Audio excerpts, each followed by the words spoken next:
험한 폭풍이 몰아치는 중에도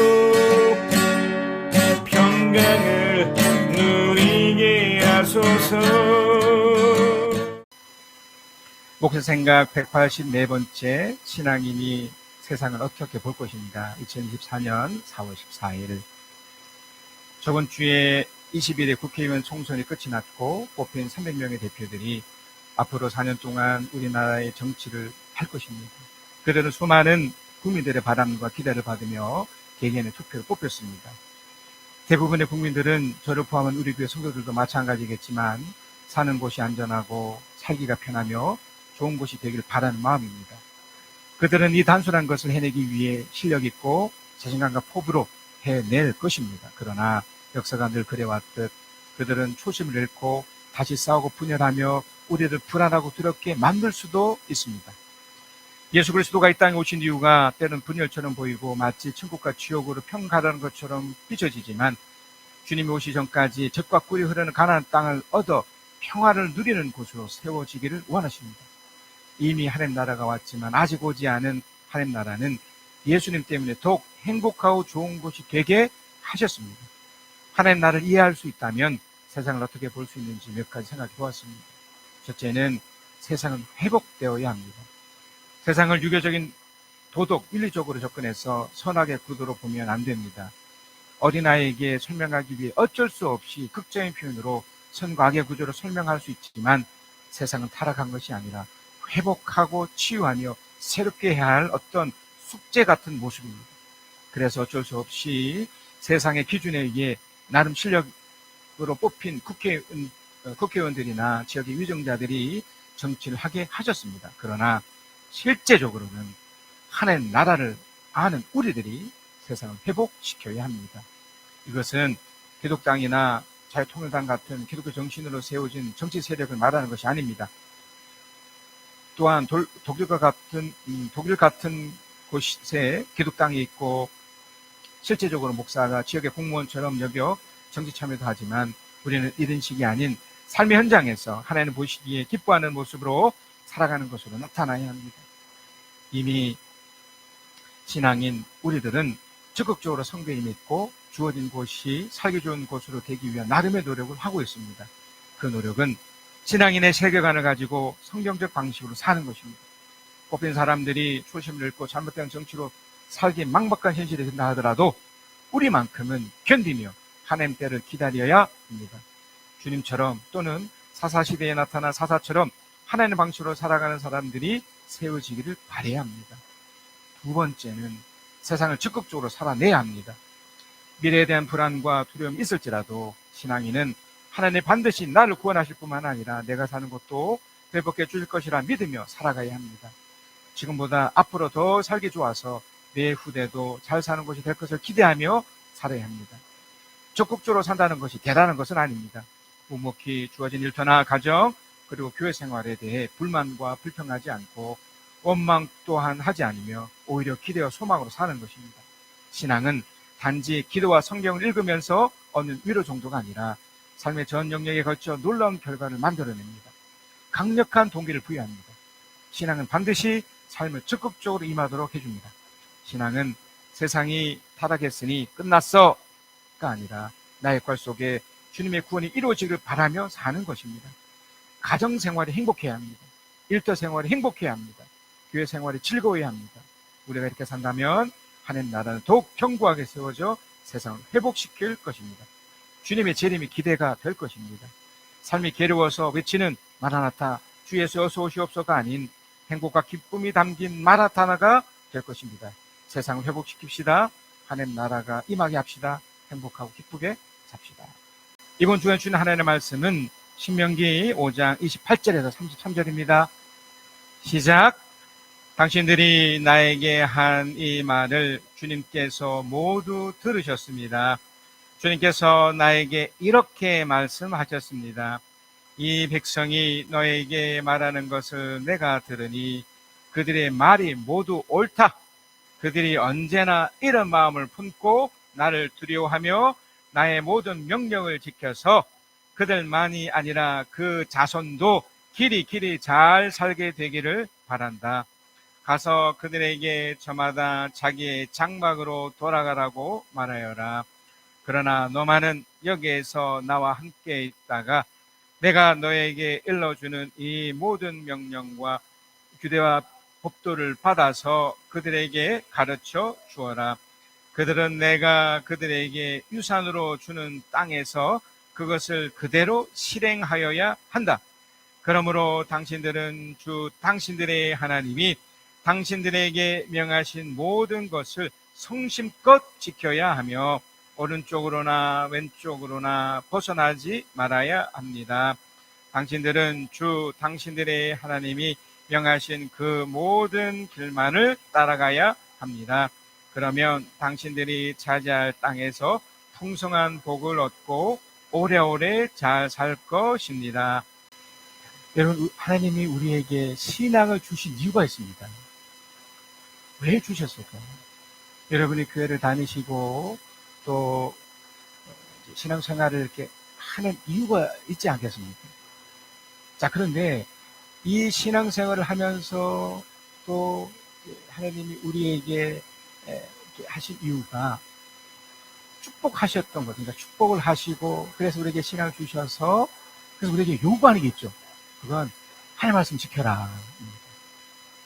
그래서 이게 이제 두 가지로 진행될 수 있습니다. 하나는 하나님 말씀을 주셔서 내가 이렇게 축복을 받았으니 참 감사합니다. 이렇게 해서 이렇게 지키는 경우가 있고, 근데 이게 시간이 지나면 이 두 번째 경우니까요. 지키는 것에만 이렇게 몰두하게 되어요. 그리고 더 좀 이렇게 안타까운 것은 세 번째 경우지만 그거마저 잊어버리는 거죠. 그러니까 지키는 것을 또 하다가 어느 때부턴가 하나님이 왜 나를 이렇게 축복하셨지? 그걸 이제 잊어버리는 거죠. 그러다 보니 이제 세 번째로 한 번 더 말씀드렸듯이 완전히 신앙과 별개된 삶을 사는 거죠. 신명기 5장 6절에 7절입니다. 나는 너희를 이 땅 종자되는 집에서 이끌어낸 주 너희의 하나님이다. 너희는 내 앞에서 다른 신들을 섬기지 못한다. 내 앞에서 다른 신을 섬기지 못한다라고 딱 요것만 보면 하나님은 마치 우리에게 지키는 것만 강조하는 거구나 라고 이렇게 오해할 수 있는데, 그 앞 내용에 보면 종살이하던 집에서 끌어내었다. 그러니까 뭔가 하나님 우리를 축복을 하셨는데, 뭔가 하나님께 뭔가를 우리에게 주셨는데, 그건 우리를 무언가에서, 그러니까 종살이하는 것을 구원해냈다는 거예요. 구출해냈다는 거예요. 그러니까 이걸 무엇으로 알 수 있느냐면 우리의 마음과 우리 현실에서 나타나는 어떤 결과로 알 수 있는 거죠. 우리 마음 쪽으로는 사랑과 기쁨과 화평과 인내와 친절과 선함과 신실과 온유와 절제. 우리가 좀 전에 우리가 이제 CEO를 이렇게 축복해주고 이렇게 축하해줬지 않습니까? 여러분, 세상에서 아이가 태어났다고 축하를 하던가요? 오히려 지금 시대는 강아지를 더 이렇게 축복하는 시대가 돼버렸잖아요. 쉽지 않거든요. 그리고 그렇게 되기 잘 안 됩니다.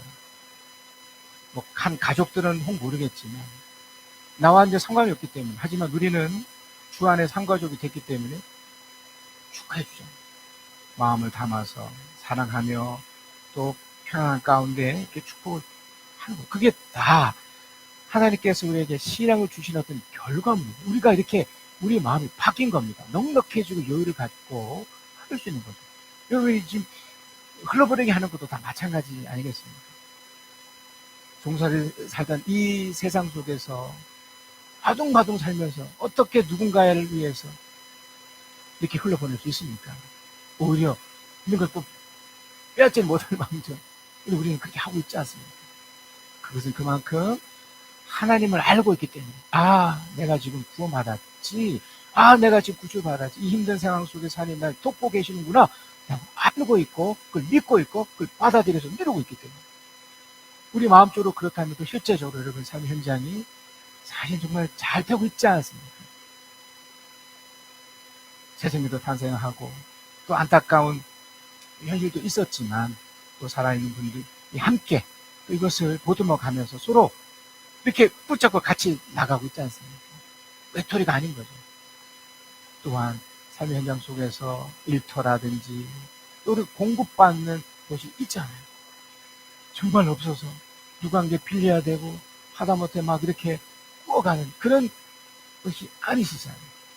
그래도 얻고 홀로 보내고 할 수 있는 여유와 이런 것들이 있다는 거예요. 그러니까 하나님이 마음적으로나 외적으로나 이런 것들을 다 주신 거예요. 바로 신앙 때문에 주신 겁니다. 이걸 얻었기 때문에 이걸 확인하기 위해서 이렇게 준 거죠. 그래서 여러분, 하나님이 하나님의 말씀을 우리에게 주셨던 이유가 바로 이런 것들 때문이기 때문에 우리는 항상 지키는 것 못지않게 하나님을 위해서는 안 됩니다. 자, 신명기 5장 24절에서 25절인데요. 이번 주간에 주신 말씀입니다. 이렇게 말하였습니다. 보십시오. 주 우리 하나님은 그의 영광과 위엄을 우리에게 보여주시고 우리는 불 가운데서 들려오는 하나님의 음성을 들었습니다. 그리고 하나님이 사람과 말씀하셨는데도 그 사람이 여전히 살아있음을 오늘 우리는 보았습니다. 그런데 지금은 이 큰 불길이 우리를 삼키려 하고 있으니 어찌하여 우리가 죽음의 위협을 받아야 합니까? 우리가 주 우리 하나님의 음성을 다시 듣는다면 우리는 죽을 것입니다. 그러니까 여러분, 하나님을 처음 만났을 때, 그러니까 신앙을 처음 접하게 되면 요 지점이 돼요. 그러니까 요 지점이 성숙되고 깊어지면 성숙한 신앙으로 자라가는 거고, 이 신앙에서, 이 처음에서 만약에 변질이 되면 이제 뻔뻔한 신앙이 돼요. 그러니까 이 처음이 참 중요합니다. 그러니까 하나님께서 신앙을 우리에게 딱 주셨는데 이걸 지켜야 돼. 왜 지켜야 되냐면 하나님을 축복하셨고 우리 사랑하시기 때문에.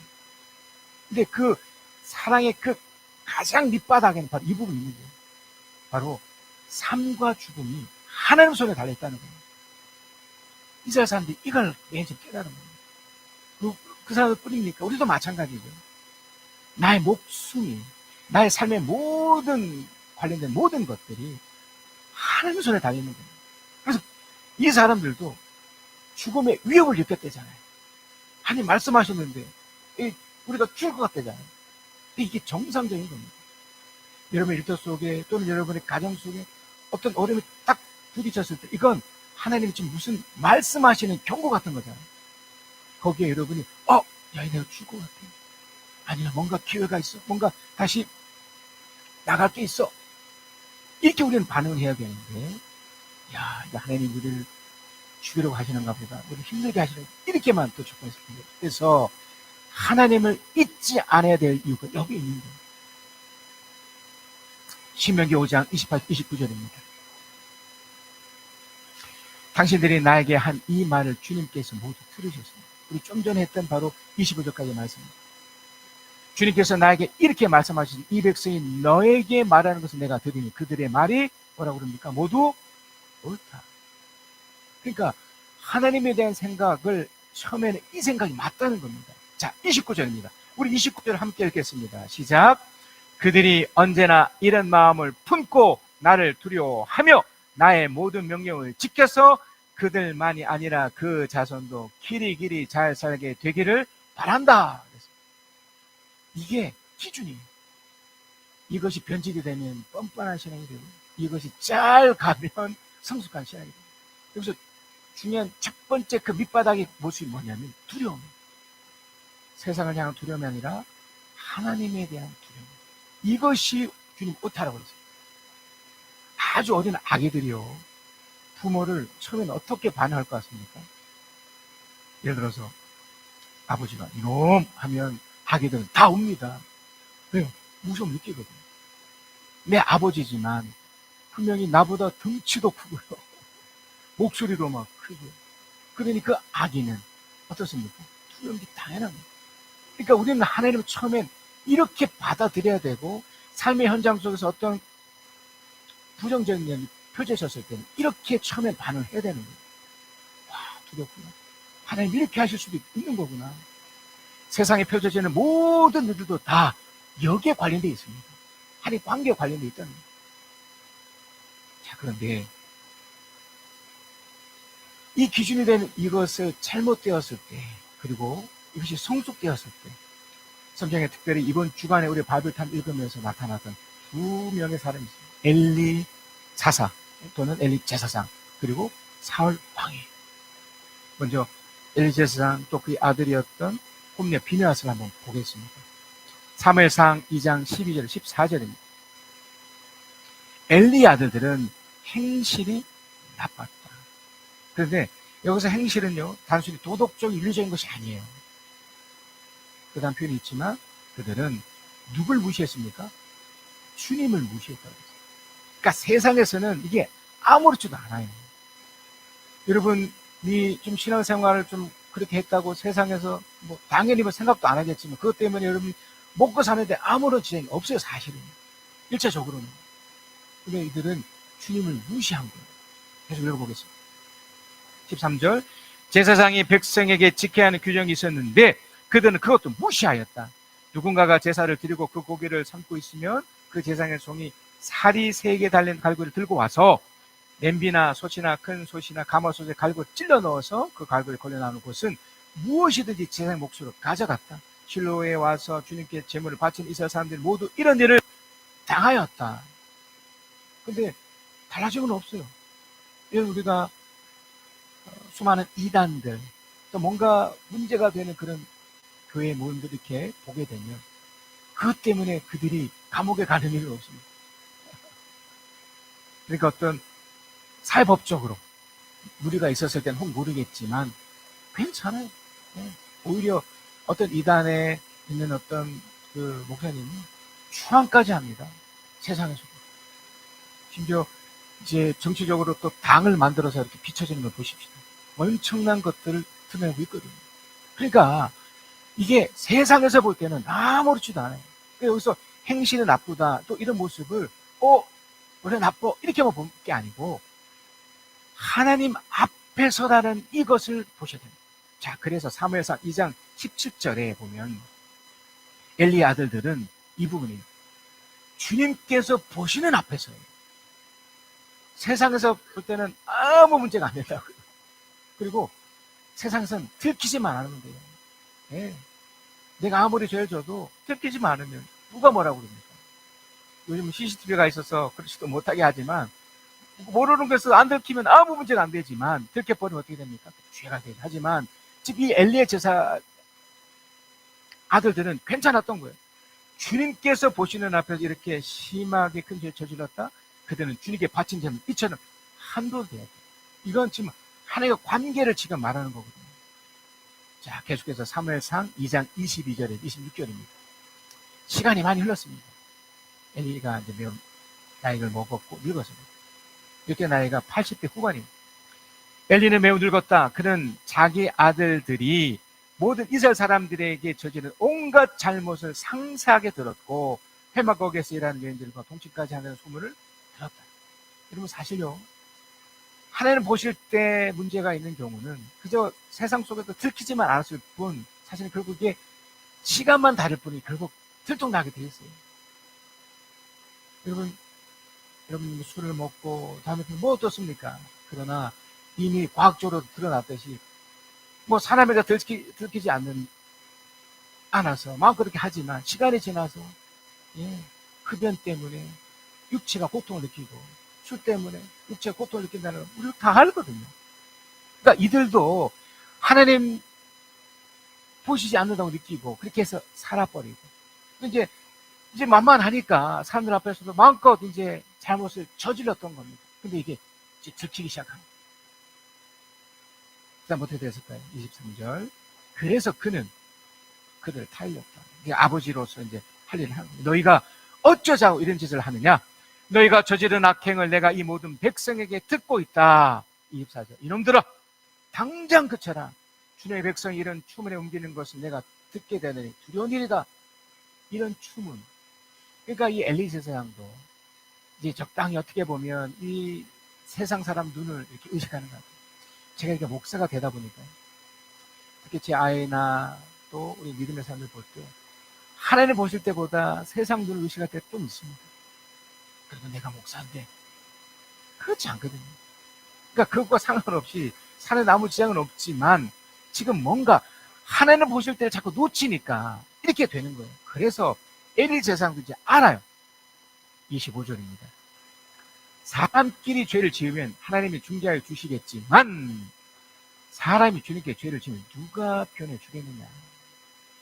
그러니까 하나님 보실 때 앞에 좀 조심해. 좀 돌이켜. 이걸 얘기하고 싶었는데 아버지가 이렇게 꾸짖어도 그들은 아버지 말을 듣지 않았다.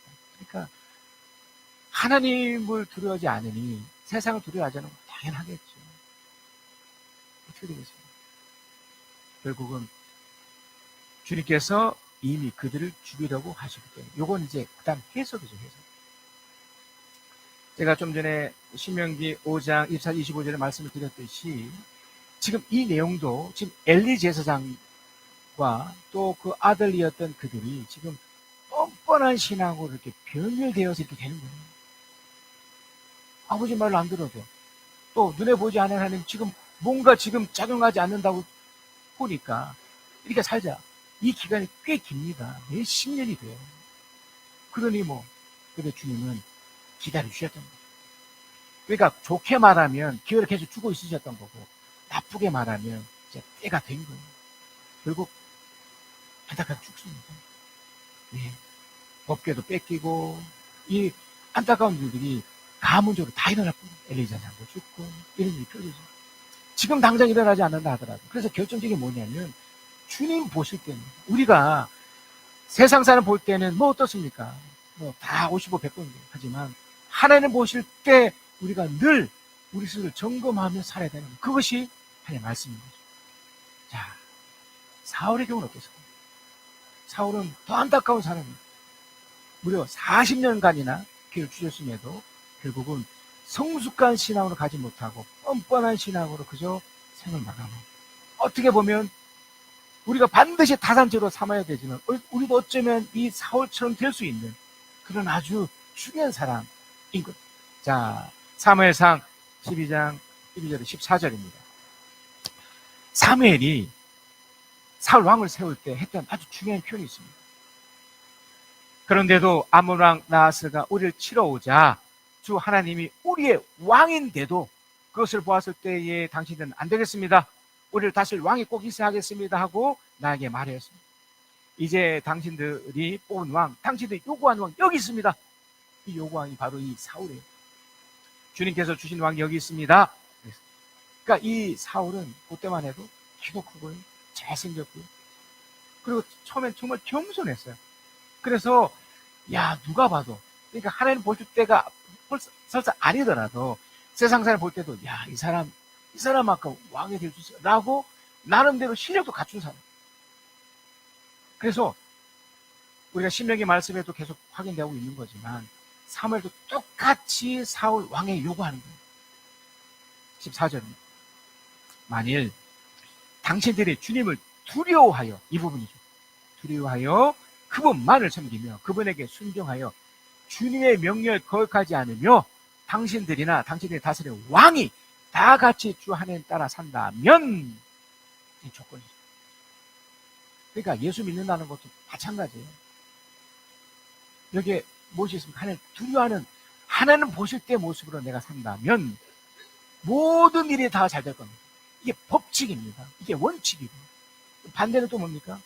만약에 그렇게 따라 살지 않는다면 하나님을 무시한다면 하나님의 말씀대로 살지 않는다면 그 중심 안에 하나님을 정말 섬기며 살지 않으면 이란 또 단서 붙겠죠. 그러면 모든 일이 안 풀린다는 거예요.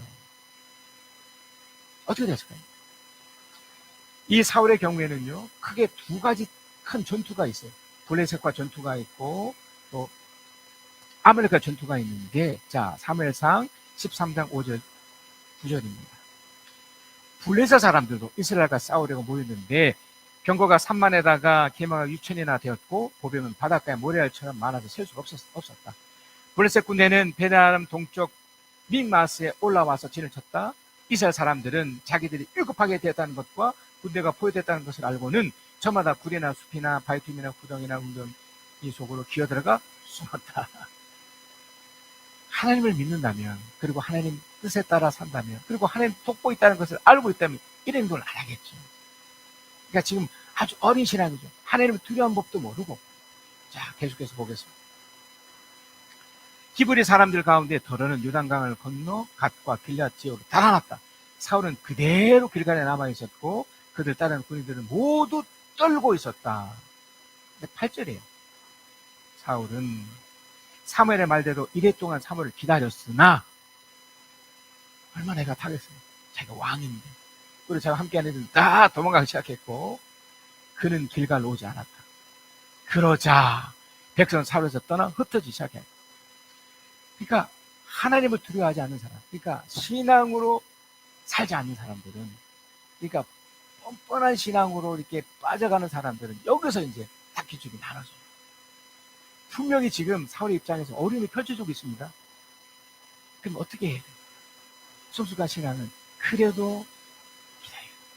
그래도 하나님의 때를 기다리고. 왜냐면 전쟁은 본인이 어떠함에 따라서 되는 게 아닙니다. 물론 하나님의 그 노력을 사용하실 때도 있지만 하나님 손 안에 있기 때문에. 근데 자기가 뭔가를 하기 시작하는 거예요. 9절입니다.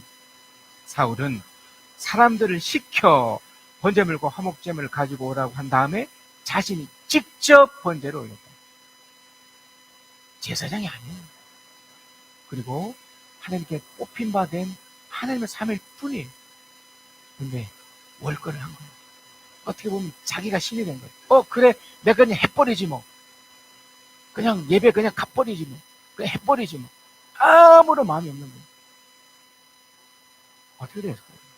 사무엘상 13장 10절 14절입니다.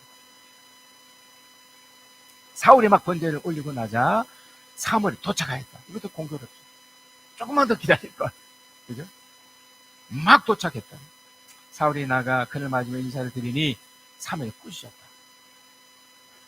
이게 뭐 꾸짖을 만한 일은 우리가 볼 땐 아닌 것 같은데 꾸짖었다. 임금님이 어찌 이런 일을 하셨습니까? 사울이 대답하였다. 백성은 나에게 떠나 흩어지고 제사장께서 약속 날짜 오시지도 않고 불의 사람 미스바에 모여 들고 있었습니다. 두려움을 표현하는 겁니다. 이러다가는 제가 주님께 은혜를 구하기도 전에 불의 사람이 길가로 내려와서 칠 것 같은 생각이 들어서 할 수 없이 번제를 드렸습니다. 입장 이해가 돼요. 충분히 그럴 수도 있고요. 근데 그 근본 마음이 어떻습니까? 하나님을 무시하고 있는 거예요. 한 밑잡고 있는 거예요. 가장 기본적인 마음. 그러니까 우리도 이 부분을 늘 점검하셔야 된다는 거예요. 편안할 때는 아무 문제가 안 생깁니다. 하나님도 뭐, 그리고 하나님 없어도 괜찮아요. 하지만 얼굴 딱 부딪혔을 때 이 갈등하는 게 있거든요. 어떻게 됐을까요? 12절이죠. 13절. 사무엘이 사울에게 말했다. 해서는 안 될 일을 하셨습니다. 주 하나님이 명하신 것을 임금님이 지키지 않으셨습니다. 명령을 어기셨습니다. 명령을 어기지 않으셨다면 임금님의 자손이 언제까지 이스라엘 다스리도록 주님께서 영원토록 굳게 세워주실 겁니다. 14절. 그러나 이제는 임금님의 왕조가 더 이상 계속되지 못할 것입니다. 주님께서 임금님께 명하신 것을 임금님이 지키지 않으셨기 때문에 주님께서 달리 마음을 맞는 사람을 찾아서 그를 당신의 백성을 다스릴 용도자로 세우셨습니다. 여러분, 번제 드리는 게 뭐 별거겠습니까? 여러분, 예배 드리는 게 뭐 별거겠습니까? 그러나 그 마음 가운데 뭘 놓친 겁니까? 하나님의 두려움을 놓친 거예요. 어려움이 있을 때 그걸 해결하는 대상이, 물론 나의 노력도 때로는 사용하시지만 하나님이 역사하시고 하나님 도와주시고 함께 하신다는 것, 그걸 놓치고 잊어버린 거예요. 자, 가장 결정적인 사건은 바로 아말렉과의 전투예요. 이것도 넘어가요. 예. 넘어가고 또 하나님 또 기회를 주십니다. 사무엘상 15장 2절에 3절입니다.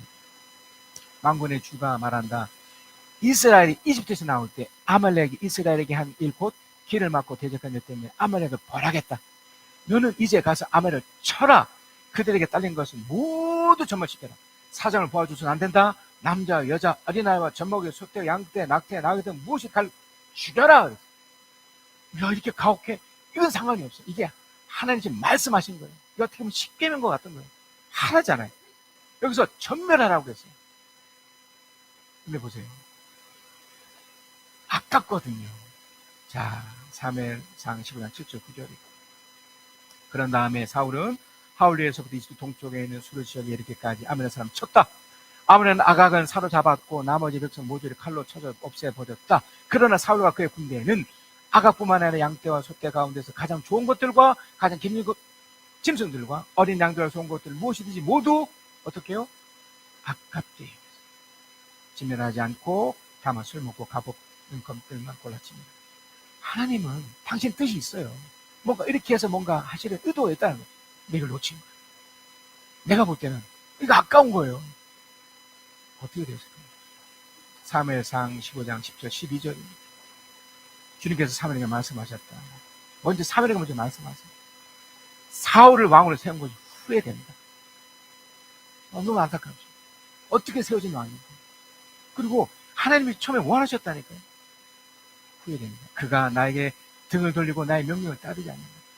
그러니까 세상에 봤었을 때 이게 아무런 것도 아니에요. 하지만 하나님 볼 때는 부모가 왜 가슴 아파합니까? 왜 힘들어합니까?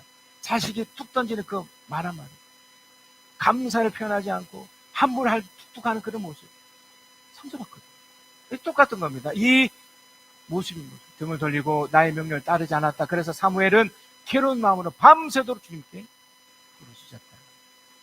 더 놀라운 것은요, 12절에 있습니다. 사무엘은 사울을 만나려고 아침 일찍 일어났다. 누군가가 사울이 길갈에 가서 승전비를 세우고 나서 거기에서 떠나 계속 행진하며 길갈로 내려갔다고 전해주었다.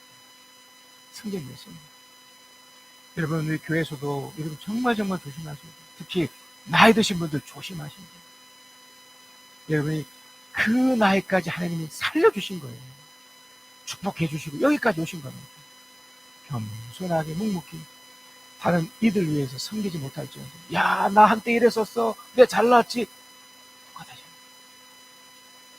승전비를 세울 때는 물론 이들의 노력이 있었습니다. 최선을 다해서 했기 때문에 그 공도 인정하겠습니다. 그러나 그 본 마음이 무엇입니까? 하나님께 감사하고 있습니다. 함께하는 이들에 대한 그런 감사가 있는 승전비 자기 동생 세워버린 거예요. 사무엘상 15장 23절입니다. 사무엘이 사울을 꾸짖었다. 그만두십시오. 지난번 주님께서 나에게 말씀하시고 내가 알려드리겠습니다. 사울이 대답하고 말씀하십시오. 사무엘의 말에 임금님이 스스로를 하찮은 사람이라고 생각하시는 그 무렵에 주님께서 임금님이 기름을 부어 이스라엘 왕으로 세우셨습니다. 그래서 임금님이 이스라엘 모든 지파의 어린이 되신 것이 아닙니까? 주님께서는 임금님을 전쟁터로 내보내시면서 저 못된 아벨의 사람을 진멸하고 그들 진멸까지 그들과 싸우라고 하셨습니다. 그런데 어찌하여 주님께 순종하지 않아요? 그 얼마 안 되는 거, 자기가 볼 때 아깝게 여기는 그거 주님께 순종하지 아니하고 약 단 한 대만 마음을 쏟으면서 주님께서 보시는 앞에서 악한 일을 하셨습니다. 세상에 볼 때는 누가 뭐라고 그래요? 승전비를 세웠는데 자기가 잘난 건데 주님께서 보시는 거예요. 여러분, 이거 앞에서 사시면 됩니다. 변명합니다. 21절.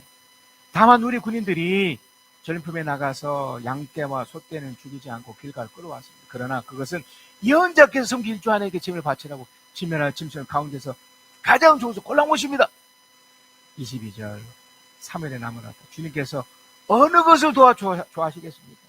주님 말씀을 순종한 것이 있겠습니까? 아니면 번제라 화목제를 드린 것이겠습니까? 잘 들으십시오. 순종이 제사보다 낫고 말씀을 따르는 것이 순종이 기름보다 낫습니다. 23절. 거역하는 것은 점을 치는 죄와 같고 고집을 부리는 것은 우상을 섬기는 죄와 같습니다. 임금님 주님 말씀을 버리셨기 때문에 주님께서도 임금을 버려 왕이 되지 못하게 하셨습니다. 사무엘상 16장 14절입니다. 사울에게는 주님의 영이 떠났고 그 대신에 주님께서 보내신 악한 영이 사울을 사무엘상 16장 14절의 말씀입니다. 여러분, 하나님 우리에게 요구하시는 것이 엄청난 겁니까? 대단한 겁니까? 세상을 구하고 그런 겁니까? 아닙니다. 결론입니다, 여러분. 신명기 5장 32절 33절 이번에 말씀인데요. 함께 읽겠습니다. 시작. 그러므로 당신들은 주 당신들의 하나님이 당신들에게 명하신 모든 것을 성심껏 지켜야 하며 오른쪽으로나 왼쪽으로나 벗어나지 말아야 합니다. 당신들은 주 당신들의 하나님이 명하신 그 모든 길로만 따라가야 합니다. 그러면 당신들이 차지할 땅에서 풍성한 복을 얻고 오래오래 잘 살 것입니다. 아멘. 우리 결단의 기도 하겠습니다. 여러분, 이 말씀을 잘 마음에 담아두셔서 이렇게 사셨으면 좋겠습니다. 혹 여러분의 어려움이 꼭 생기잖아요. 그러면 그렇게 생각하시면 돼요. 아, 하나님 나에게 말씀하시는 게 있구나 라고 하나님께 나가서 내가 혹시 하나님의 말씀을 지키지 않은 것이 있는지 점검하셔서 내가 성심껏 지켜버리면 끝납니다. 회복하면 됩니다. 아직 살아있다는 것은 하나님 교회에 주고 있다는 증거니까 그렇게 묵묵히 살아내면 이번 한 주간에도 놀라운 일을 하나님께서 우리 가운데 해가실 줄 믿습니다. 주님께서 우리들에게 복을 주시고 우리들을 지켜주시며 주님께서 우리들 밝은 얼굴로 대하시고 우리들에게 은혜를 베푸시며 주님께서 우리들에게 고이 보이셔서 우리들에게 평화 주시기를 빕니다. 지금은 우리 주 예수 그리스도의 은혜와 아버지 하나님의 크신 사랑하심과 우리 주 성령 하나님의 위로하심, 교통하심, 함께하심이 주의 말씀을 듣고 성심껏 그 말씀을 지키겠노라 다짐하고 그렇게 살아가는 하나님의 사람들 위에 또한 그의 자손들 위에 정영원까지 함께 계실지어다. 아멘.